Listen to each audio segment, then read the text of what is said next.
Блинчик жасаудың ең оңай тәсілімен бөлісемін. Бізге таразының да қажеті жоқ. Ол үшін видеоны соңына дейін қараймыз.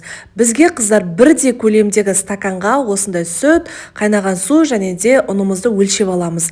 Алдымен сүтімізге жұмыртқа дәміне қарай қант, тұзын қосып, жақсылап араластырамыз. Бір стакан ұнымызды саламыз, кішкене сода, сұйық май саламыз. Одан кейін қайнап тұрған ыстық суды бір стакан құйып жібереміз. Қыздар, суларыңыз қайнап тұрған болуы керек, және де құйған уақытта бірден араластырып жіберіңіздер, себебі жұмыртқаларыңыз пісіп кетеді. Дәл осындай масса болады, қатты сұйық емес, қатты қою емес, орташа масса болуы керек. Және де қыздар, блинчик пісіретін сковородкаларыңызды міндетті түрде қатты қыздырып алыңыздар. Сол кезде жұқа болып, әдемі болып, бірдей көлемде піседі. Мінекей екі жағында осылай пісіріп аламыз.